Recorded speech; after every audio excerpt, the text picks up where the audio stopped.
이제 명절이 시작됩니다. 여전히 우리 마음이 답답합니다. 언제쯤 돼야 우리가 마음 편하게 온 가족이 편안하게 모일 수 있을까? 지난 추석에도 함께하지 못하고 작년 설도 힘들었는데 올 설도 역시 마찬가지입니다. 마치 우리가 가나안을 찾아서 걸어가는 인생 같습니다. 그래서 언제쯤 가나안에 도착할까? 언제쯤 이 어려움이 풀릴까? 우리는 항상 이제 고민을 합니다. 어느 분이 저한테 이제 문자를 보내셨습니다. 목사님, 가나안 설교하신다고 했는데 들어보니까 계속 광야만 말씀하십니다. 우리 인생이 광야입니다. 그리고 사실은 광야와 가나안이 성경에 구별되어 있지 않습니다. 그래서 우리는 참 이 시간이 어렵고 힘이 들고 힘든 시간들을 경험합니다. 그럼에도 불구하고 여전히 하늘이 열려 있는 곳, 그곳이 가나안입니다. 오늘도 우리가 광야의 길을 걸어가지만 앞으로의 일을 알 수 없지만 코로나의 상황을 또 우리는 알 수 없지만 이 한 해에 어떻게 살아야 할지 사실 알 수 없지만 그럼에도 불구하고 무릎 꿇는 곳, 그곳이 하나님을 경험하는 가나안인 줄로 믿습니다. 오늘도 예배를 통해서 우리 하나님께서 우리에게 주시는 그 가나안이 무엇인지를 볼 수 있는 그런 시간이 되시기를 주님의 이름으로 축원합니다. 믿음의 조상 아브라함은 하나님께서 부르셔서 또 하나님이 허락하신 그 가나안 땅에서 평생을 살았습니다. 하나님이 복 주셔서 큰 부자가 되었음에도 불구하고 그가 평생 동안에 가나안의 땅을 소유할 수 있었던 곳은 자신의 아내를 매장했던 막벨라 굴, 그 굴 한 평밖에는 없었습니다. 인생을 살아가면서 하나님 허락하신 가나안에 평생 살아도 그는 가나안을 다 소유하지 못하고 작은 동굴 하나, 내 아내의 무덤밖에는 가지지 못했습니다. 훗날 여호수아 시대에 전쟁을 마치고 이제 땅을 분배받을 때 갈렙이 외칩니다. 저 헤브론 산지, 그 산지를 내게 주십시오. 그는 왜 그 산지를 달라고 했을까요? 거기가 비옥한 곳이어서요? 아닙니다. 그 헤브론 산지가 바로 아브라함이 처음으로 가졌던 그 땅, 그 막벨라 굴이 있는 곳입니다. 갈렙은 알았던 겁니다. 믿음의 조상 아브라함에게 하나님이 가나안을 약속하시고 평생을 그 땅에 살았지만 소유할 수 있었던 땅은 아주 작은 동굴 하나. 하지만 이제 하나님께서 이 땅을 우리에게 허락하시고 전쟁을 통해서 내가 그 땅을 허락해 주면, 말씀해 주시면 내가 그곳에 가서 안악자손이 있을지라도 내가 점령하여 승리하여 하나님께 드리겠다는 고백이 갈렙의 고백이었습니다. 이삭도 그랬습니다. 그가 우물을 파는 사람이었습니다. 그 가나안 땅, 척박한 땅에 아무 곳이나 우물을 판다고 해서 물이 나오지 않습니다. 그런데 하나님은 이삭을 축복하셔서 그가 가는 곳마다 우물을 파면 놀랍게도 우물이 터져 나왔습니다. 그런데요, 주변 사람들이 찾아와서 그 우물이 자기들 것이라고 주장합니다. 말도 되지 않고 억울하고 하나님의 약속의 땅에 거하고 있음에도 불구하고 아브라함도 그랬고 이삭도 그랬고 여전히 광야를 경험합니다. 하지만 순종함으로 그 우물들을 내어주고 또 이주하고 또 우물을 파고 또 달라고 하면 또 내어주고, 그렇게 그 땅에 머물렀던 믿음의 사람들이 바로 우리가 알고 있는 믿음의 조상들입니다. 그들은 광야의 인생을 살았습니다. 가나안 땅에 살았지만 여전히 광야였고 보이지 않는 것이 그들의 삶이었습니다. 어찌 보면 우리의 인생도 동일합니다. 저와 여러분의 인생 가운데 우리는 오늘도 광야를 걸어가고 있습니다. 그러나 우리는 하나님을 향하여서 걸어가는 믿음의 사람들입니다. 그 믿음의 사람들의 이야기를 우리가 읽은 본문 히브리서에는 자세하게 기록하고 있습니다. 먼저 히브리서 11장 36절에 믿음을 가지고 걸어갔던 그들이 어떤 삶을 살았는지를 같이 한번 읽어보겠습니다. 또 어떤 이들은 조롱과 채찍질 뿐이요 아니라 결박과 옥에 갇히는 시련도 받았으며, 37절 돌로 치는 것과 톱으로 켜는 것과 시험과 칼로 죽임을 당하고 양과 염소의 가죽을 입고 유리하여 궁핍과 환난과 학대를 받았으니 38절에 보니까 이런 사람은 세상이 감당하지 못하느니라. 그들이 광야와 산과 동굴과 토굴에 유리하였느니라. 아멘.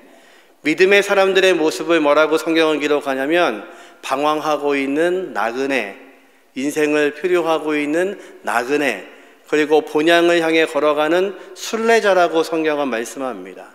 그들의 삶은요, 예수를 믿는다는 것 때문에, 믿음을 지킨다는 것 때문에 오늘 본문에 읽은 것 같이 조롱과 채찍질, 결박과 옥에 갇히는 시련, 톱으로 켜는 죽음, 시험, 그리고 궁핍과 환난과 학대, 그리고 그들이 거했던 곳은요, 도망가서 광야와 산과 동굴에서 그리고 토굴에서 그들은 유리하는 삶을 살았다고, 방황하는 삶을 살았다고 성경은 기록합니다. 왜 그랬을까요? 예수를 믿는다는 것 때문에, 신앙을 가지고 있다는 것 때문에 그들은 모든 것들을 버려두고 그리고 방황하는 나그네의 삶을 살고 있었습니다. 그들이 믿음을 지켰던 이유는 바로 그것입니다. 아브라함이 믿음을 지켰던 이유는 바로 그것입니다. 이삭이 그 땅을 지켰던 이유는 바로 그것입니다. 그들은 인생의 광야를 살아가면서 그들은 성공하려고 살지 않고 그 땅에서 하나님의 말씀대로 순종하며 승리하려는 삶을 살았던 사람들입니다. 여러분은 전쟁을 나간다면 여러분 앞에 있는 모든 인생의 문제가 마치 전쟁이라면 그 전쟁을 통해서 성공하기를 원하십니까? 승리하기를 원하십니까? 당연히 전쟁을 준비하는 사람은요, 승리하려고 싸우는 것입니다. 그래서 믿음의 사람들은 성공하려고 이 땅을 살지 않았습니다. 성공하려고 살았다면 예수를 모른다고 배반하면 됩니다. 예수를 모른다고 믿음을 지키지 않으면 성공할 수 있습니다. 그러나 그들은 하나님의 말씀에 순종하며 그 땅에서 승리하는 삶을 살기로 작정했습니다. 그들이 바로 믿음의 사람들이었습니다. 저와 여러분이 믿음을 가지고 있다는 것은 바로 그것입니다. 이 땅을 살아가면서 우리는 여전히 광야의 길을 걷습니다. 우리는 성공하려고 걷지 않고 승리하려고 오늘도 걷고 있습니다. 이제 믿음의 사람들이 그 믿음을 가지고 무엇을 얻었는지를 히브리서 11장 39절은 이렇게 말씀합니다. 같이 한번 읽어보죠. 이 사람들은 믿음으로 말미암아 증거를 받았으나 약속된 것을 받지 못하였으니, 지금 그들은 믿음 때문에 믿음이 있음을 증명받았습니다. 그런데 하나님 약속하신 것은 받지 못했습니다. 그 약속이라는 단어는 바로 가나안이라는 뜻입니다. 하나님 약속하신 그 땅은 그들은 보지 못했습니다. 모세는요, 이스라엘 백성을 광야에서 40년 인도했지만 그 가나안 땅에 들어가지 못했습니다. 그러면 실패한 건가요? 아닙니다. 모세는요, 광야의 삶이 바로 하나님과 동행하는 삶이었습니다. 하나님이 말씀하시는 목적이 무엇인지를 그는 알고 순종하는 삶이었습니다. 그래서 가나안에 들어가는 것이 목적이 아닙니다. 가나안에 들어가는 것이 그에게는 성공이 아닙니다. 그는 광야에 남아 있을지라도 그는 하나님 앞에 승리한 삶을 살았던 사람입니다. 이스라엘 백성들은요, 40년을 광야에서 살다가 드디어 약속의 땅 가나안에 들어갔습니다. 그러면 성공한 겁니까? 아닙니다. 그 땅에 들어갔지만 하나님의 말씀에 순종하지 않았습니다. 가나안 땅에 들어갔었지만 그들은 하나님 앞에서 승리한 삶을 살지 못했습니다. 모세는요, 광야에 평생을 살았지만 그는 하나님 앞에 승리한 사람이었습니다. 저와 여러분이 이 땅을 살아가면서 성공이 아닌 승리하는 길을 걸을 수 있기를 주님의 이름으로 축원합니다. 예수님은 공생애를 시작하시기 전에 광야에서 40일 동안 금식하십니다. 그때 사단이 예수님을 유혹하죠. 우리가 잘 알고 있는 것처럼 돌로 떡이 되게 해봐라. 예, 저와 여러분의 문제입니다. 이 땅을 살아가기 위해서 우리는 이 배를 채워야 되고 떡이 필요한 인생입니다. 그러기에 사단은 그것을 알기 때문에 굶주려 있는 예수님을 향하여서 돌로 떡이 되게 해보라고 시험합니다. 또요, 성전 위에서 뛰어내려 봐라. 그러면 천사가 너를 수종될 텐데, 그러면 너의 놀라운 기적을 보고 많은 사람들이 너를 따르지 않겠느냐? 맞습니다. 그러면 3년 동안 공생애를 통해서 고생을 안 하셔도 됩니다. 그날 당장에 예수를 따르는 수많은 무리를 모을 수 있습니다. 그러면 하나님의 나라가 조금 더 빨리 오는 거 아니겠습니까? 아닙니다. 하나님은 그렇게 계획하지 않으셨습니다. 긴 시간이지만 3년 동안 예수님은 12명의 제자를 키우시고 그들에게 삶을 보여주시고 그 12명의 제자를 통해서 땅끝까지 예수의 복음이 전해지기 원하는 것, 그것이 하나님이 계획하신 일입니다. 어쩌면 우리는 이 유혹에 빠지는지 모릅니다. 조금 더 빠른 길, 조금 더 빨리 출세할 수 있는 길, 그것을 통해서 우리는 살아갑니다. 사단은 예수님 앞에 세상의 모든 부귀영화를 보여줍니다. 그리고 나에게 절하면 이 모든 것을 너에게 주겠다고 말씀하십니다.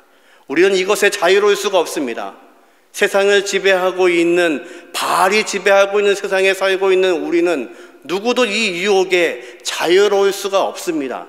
그러면 예수를 따르는 사람들은 내가 먹고 사는 문제, 내가 출세하고 높아지는 모든 것 다 포기하고 예수만 따르라는 말씀입니까? 아닙니다. 주님은 그렇게 말씀하신 적이 없습니다. 주님은 이렇게 말씀하십니다. 너희는 먼저 그의 나라와 그의 의를 구하라. 그리하면 이 모든 것을 너희에게 더하시리라. 아멘. 주님은 무엇을 말씀하시냐면 어떤 것이 우선순위인지를 말씀하시는 겁니다. 이 땅에서 사는 것, 그것 하나님이 원하시는 겁니다. 이 땅에 필요한 것들을 구하는 것, 우리의 지위가 높아지는 것, 그리고 우리가 많은 것들을 소유하는 것, 그것이 잘못이 아닙니다. 다만 주님은 말씀하십니다. 하나님의 뜻이 어디에 있는지 먼저 너희가 구할 것이 무엇인지를 말씀하십니다. 이제 말씀으로 사단을 이기자 천사가 와서 예수님을 수종 들었다고 말씀합니다. 저와 여러분은 이 땅에서 광야의 인생을 살아가시면서 기억하셔야 됩니다. 먼저 우리가 무엇을 구해야 되는지, 하나님이 원하시는 것은 과연 무엇인지, 광야의 인생 가운데서 내가 먼저 바라봐야 될 것은 무엇인지, 그러면 그 후에 우리가 구해야 할 모든 것들도 더하시는 하나님의 놀라우신 은혜가 있음을 믿으시는 저와 여러분이 되시기를 주님의 이름으로 축원합니다. 저와 여러분은 이 땅을 살아가면서 성공이 아닌 승리로 살아갑니다. 그런데 가나안은 대단히 복잡한 곳입니다. 이스라엘 백성이 광야에서 살 때에는 단순했습니다. 하나님이 말씀하시고 구름 기둥 움직이면 움직이고 멈춰서면 멈춰서고 하늘에 만나가 내리면 먹고, 그것이 그의 인생의 전부였습니다.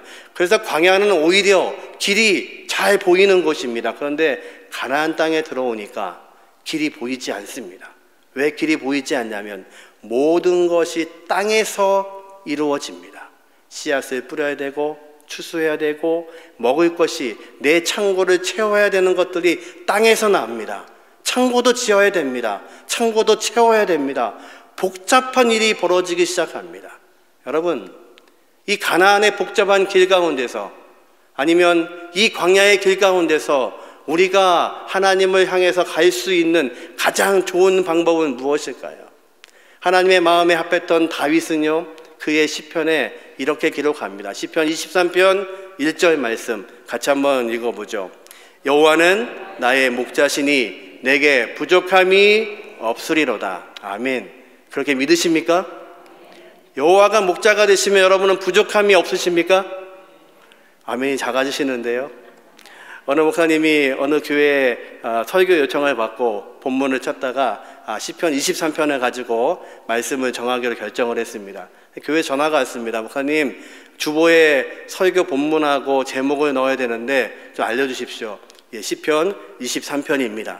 그리고 제목은 여호와는 나의 목자시니.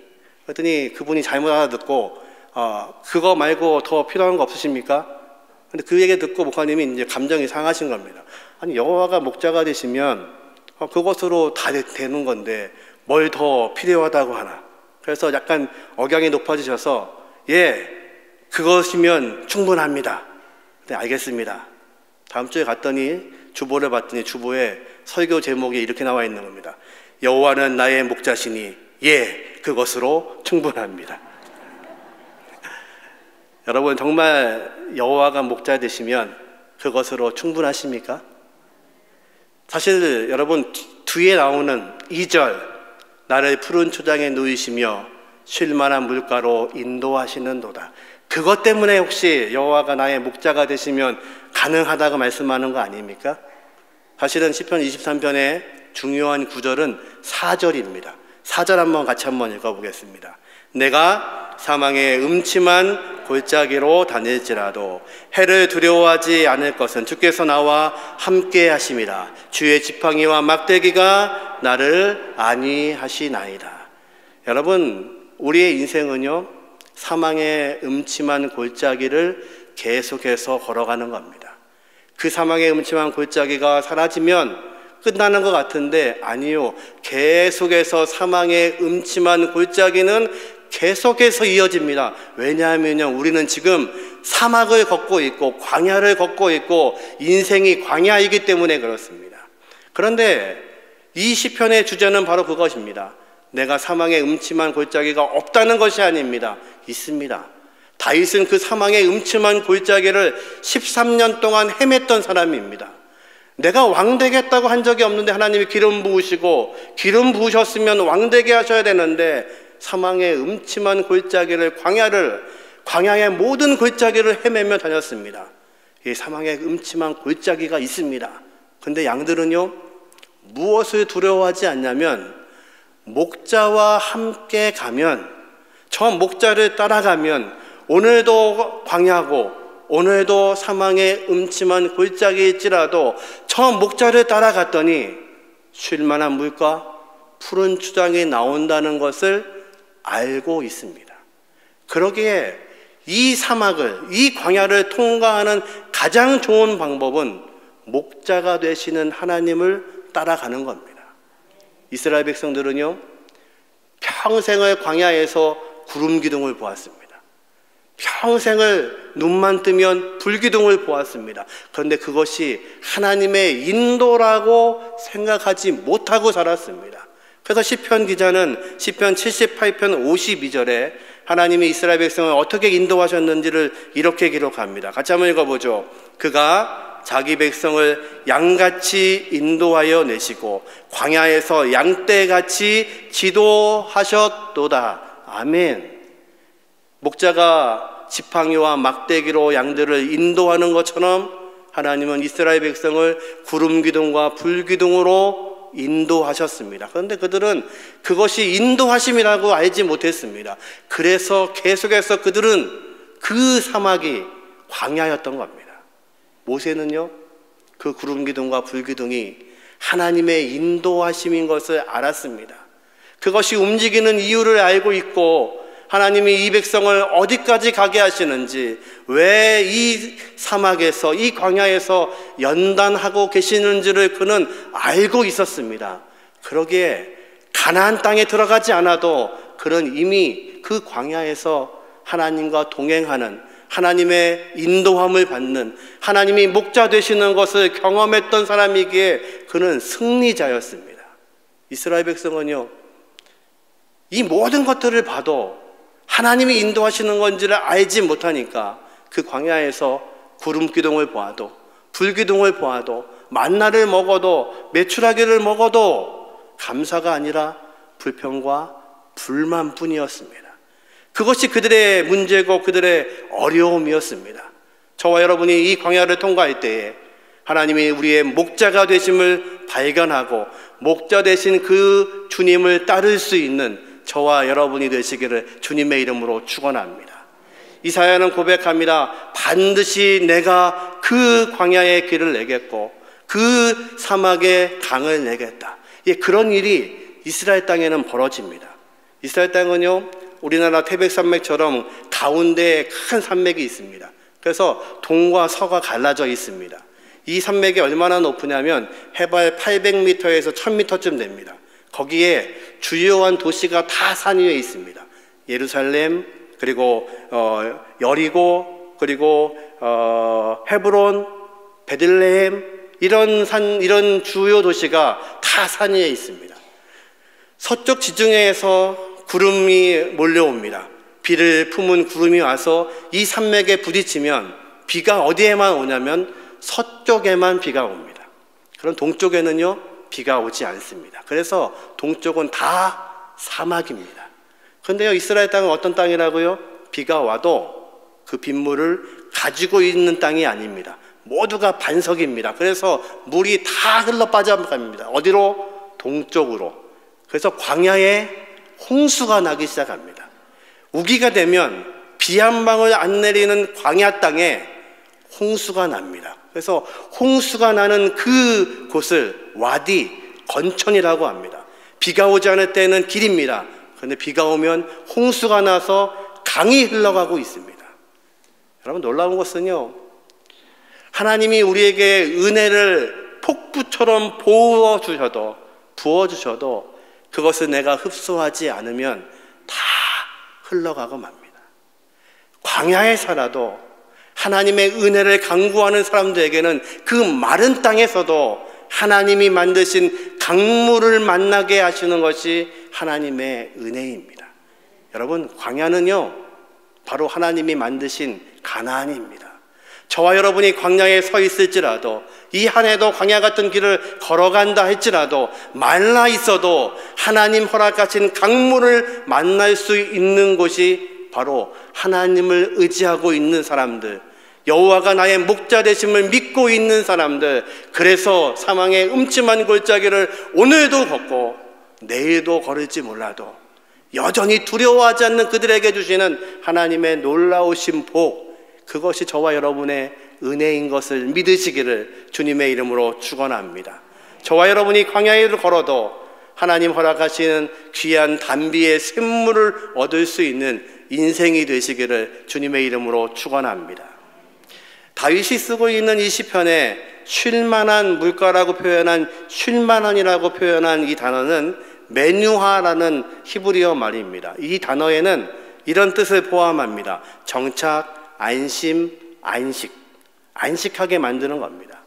하나님이 이스라엘 백성들을 왜 이끄셨는지를 신명기 12장 10절에는 이렇게 말씀을 해주십니다. 같이 한번 읽어보죠. 여호와께서 너희에게 너희 주위의 모든 대적을 이기게 하시고 너희에게 안식을 주사 너희를 평안히 거주하게 하실 때에, 하나님이 가나안을 택하신 이유는 뭐냐면요, 애굽에서 종살이하고 있는 그들, 안식이 없는 그들, 쉼이 없는 그들을 택해서 가나안 땅에 들어가서 안식하게 하시기 위해서 그 땅을 준비하신 겁니다. 에덴 동산에서 아담과 하와가 범죄함으로 쫓겨납니다. 하나님과 함께하는 것이 안식이었다는 것을 쫓겨난 다음에 알았습니다. 그들에게는요, 에덴을 잃어버리고 하나님 안에서의 안식과 쉼이 그들에게는 없었습니다. 그래서 하나님 저주하신 대로 땀을 흘려야 그 땅에서 살 수 있습니다. 땅이 엉겅퀴를 냅니다. 그래서 고통스럽게 노동을 해야 됩니다. 그런데 안식일은 쉬게 하십니다. 그리고 그 안식일에 하나님이 그들을 찾아오십니다. 하나님이 왜 그들에게 쉼을 허락하시고 안식을 주시는 걸까요? 예수님이 말씀하십니다. 내가 너에게 평안을 주노니, 이 평안은 세상이 줄 수도 없고 세상이 알 수도 없는 평안이라고 말씀하십니다. 주님 안에 거한다는 것은 바로 이 안식입니다. 예수님은 공생애 동안에 안식일에도 병자를 고치십니다. 많은 사람이 질타합니다. 어떻게 하나님이 지으신 그 안식일을 거룩하게 지키라고 했는데 안식일에 일을 하고 있습니까? 주님이 답답한 마음으로 말씀하십니다. 안식일이 누구를 위해서 있는 거냐? 이 안식일은 세상 사람들을 위해서 있는 거다. 안식을 잃어버리고 살고 있는 너희들, 내가 안식을 위해서 이스라엘 땅 그 가나안을 준비했지만 가나안 땅에 들어와서도 안식하지 못하고 여전히 땅의 것을 바라보고 있고 그 땅의 신 바알을 섬기고 있는 너희들, 예배하고 있음에도 불구하고 예배의 안식을 모르고 있는 너희들을 향하여 이제 내 아들을 보냈다고 말씀하시는 겁니다. 이제 그 안식을 위해서 하나님은 자신의 아들을 우리에게 내어주셨습니다. 그것이 은혜입니다. 바로 안식은, 우리가 원하는 그 가나안은 바로 이겁니다. 종되었던 그들에게 없었던 쉼, 없었던 그 자유, 그들을 구원하여 주셔서 하나님의 땅을 준비하시고 거기에서 안식하기를 원하셨던 겁니다. 그런데요, 이스라엘 백성들은 그 땅에서 어떻게 살았냐면요, 광야에서 어떻게 살았냐면 히브리서 3장 18절과 19절에는 이렇게 말합니다. 같이 한번 읽어보죠. 또 하나님이 누구에게 맹세하사 그의 안식에 들어가지 못하리라 하셨느냐, 곧 순종하지 아니하던 자들에게가 아니냐. 이러보건대 그들이 믿지 아니함으로 능히 들어가지 못한 것이라. 하나님은 안식을 준비하셨는데 그 안식에 그들이 왜 들어가지 못했습니까? 순종하지 않아서. 그 광야에서 순종하지 않고 그 하나님을 믿지 않아서, 하나님이 목자가 되시는 것을 믿지 못하고 그 광야길에서 순종하지 않고 불평했던 그들을 향하여서 하나님이 말씀하십니다. 안식에 들어가지 않은 것은 너희가 아니냐. 그 성경은요, 우리에게 그 안식이 무엇인지를 설명합니다. 히브리서 4장 11절입니다. 같이 읽습니다. 그러므로 우리가 저 안식에 들어가기를 힘쓸지니라. 저와 여러분을 사랑하시는 하나님께서는, 우리 주님께서는 우리에게 무엇을 원하실까요? 주님의 품 안에서 안식하기를 원하시는 겁니다. 베들레헴에 살고 있었던 나오미가 베들레헴 땅에 기근이 오자 이 기근을 피해서 안식이 없어지자 이제 모압 땅으로 모두 이주해 갑니다. 그런데요, 모압 땅에서 남편이 죽고 두 아들이 다 죽어버립니다. 이제 다 떠나라고 했지만 그 며느리 중에서 룻이 어머니를 따라서 다시 베들레헴으로 돌아옵니다. 베들레헴, 빵집이라는 뜻이거든요. 빵집에 빵이 떨어졌습니다. 안식이 떨어졌습니다. 그래서 이방 땅에 가서 살았지만 여전히 그곳에도 안식이 없습니다. 이것이 우리의 문제입니다. 안식을 찾아 헤매지만, 정착하고 싶지만 정착하지 못하는 게 우리의 인생입니다. 이제 그들이 돌아왔는데 다시 돌아온 그 베들레헴에서 드디어 하나님의 안식을 찾습니다. 룻이 누구를 만나냐면 보아스를 만납니다.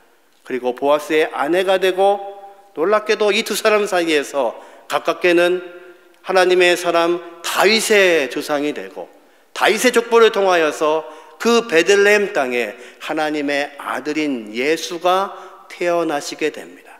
그 예수가요, 저와 여러분의 안식을 위해서, 우리의 쉼을 위해서, 우리를 구원하시기 위해서 이 땅에서 성공하려고 최선을 다하지만 계속해서 실패하고 있는 우리를 위해서 이 땅에 오신 우리의 구주, 구세주가 되십니다. 그게 은혜입니다. 이 땅을 살아가면서, 이 광야를 살아가면서 왜 가나안이 나오지 않냐고요? 아니요, 저와 여러분은 이미 가나안에 거하고 계시는 겁니다. 하나님의 은혜 가운데 거하고 있는 것입니다. 여호와가 나의 목자가 되시면 내가 부족함이 없다는 고백을 하고 있는 하나님의 백성들에게는 이제 우리가 말하는 것처럼 너희가 먼저 그의 나라와 그의 의를 구했다면 이 모든 것을 너희에게 더하겠다고 말씀하십니다. 그것을 다윗은 쉴만한 물과 그리고 푸른 초장이라고 그는 고백합니다. 저와 여러분이 이 한 해에도 하나님 허락하시는 그 푸른 초장에 거하게 하시는, 쉴만한 물가에 거하게 하시는 은혜가 있기를 주님의 이름으로 축원합니다. 다윗은요, 시편 23편에 그렇게 고백합니다. 푸른 초장에 우리를 누우시며. 양들은요, 잘 안 눕습니다. 양들은 예민한 짐승입니다. 그래서 조금만 소리가 나면, 조금만 환경이 바뀌면 그들은 절대 눕지 않습니다. 그런데 양이 눕는다는 것은 모든 것이 평안할 때입니다. 누가 있어야 평안할까요?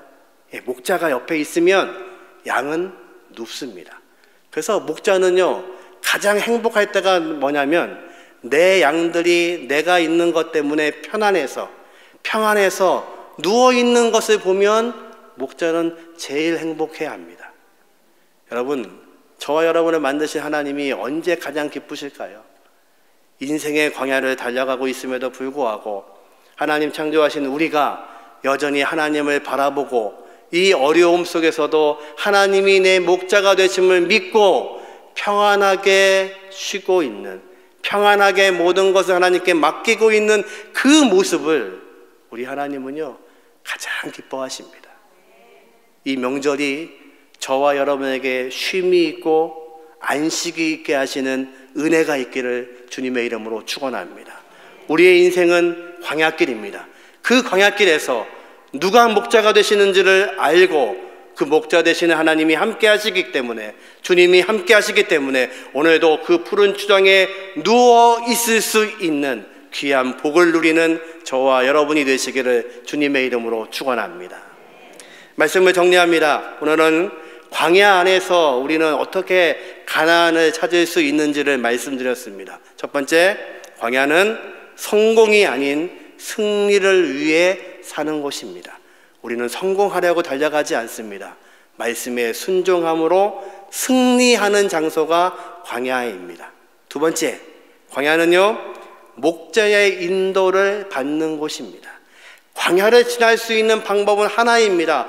목자를 따라가는 겁니다. 그러면 사망의 음침한 골짜기에 가도 두려워하지 않습니다. 그것이 바로 우리 하나님이 우리를 인도하시는 방법입니다.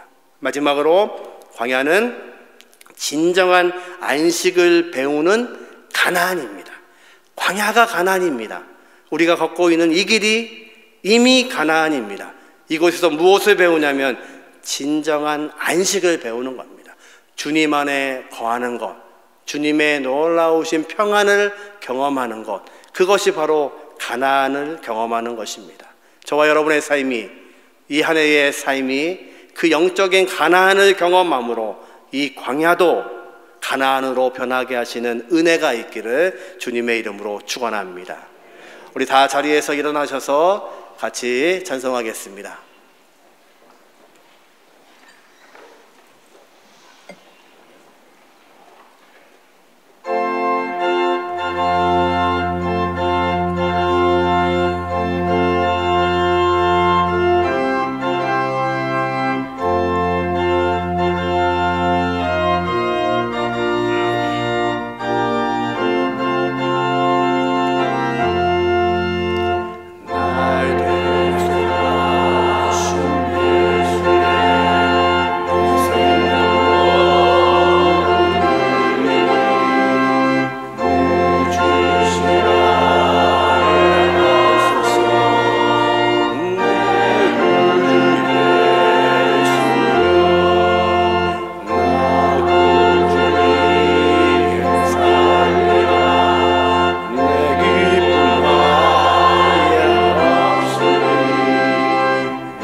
합심해서 기도하겠습니다. 아버지 하나님, 오늘도 우리는 광야를 걸어가고 있습니다.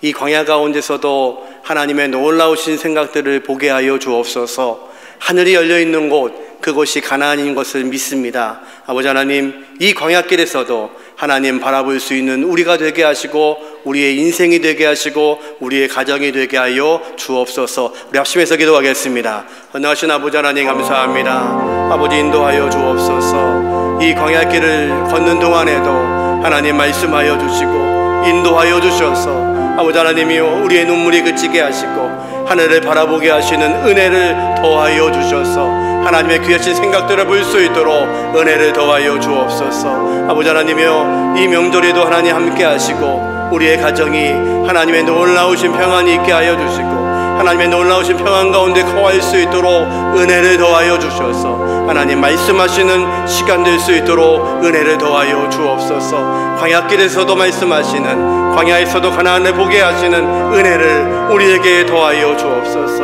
아버지 말씀하시고 새롭게 하여 주옵소서. 인도하여 주옵소서. 전능하신 아버지 하나님, 우리에게 하나님의 놀라우신 평안을 허락하여 주옵소서. 이 땅을 살아가며 광야의 인생길을 걸어가며 여전히 힘들고 외롭고 고통스럽다면 하나님, 이 시간 우리를 위로하여 주옵소서. 이 명절이 모든 우리의 가정과 우리의 가족들 안에 하나님의 놀라우신 평강이 임하게 하시는 시간 되게 하여 주옵소서. 여전히 우리 인생 가운데 광야의 길을 걷게 있지만 아버지 하나님, 하늘이 열려있는 곳, 하나님 말씀하시는 곳, 하나님을 따라 순종하며 여호와가 나의 목자 되심을 알고 따를 수 있는 것이 가나안인 것을 깨닫게 하시는 이 시간 되게 도와주옵소서. 지금은 우리 주 예수 그리스도의 은혜와 아버지 하나님의 극진하신 사랑하심과 성령님의 내주 역사하심이 이 땅을 오늘 살아가도 하늘을 보며 하나님 허락하신 놀라우신 광야에서도 가나안을 보기를 원하는 각 사람들 머리머리 위에, 귀한 가정들 위에, 우리의 귀한 자녀들 위에 지금부터 영원토록 함께 하시기를 예수님의 이름으로 간절히 축원하옵나이다. 아멘. 할렐루야.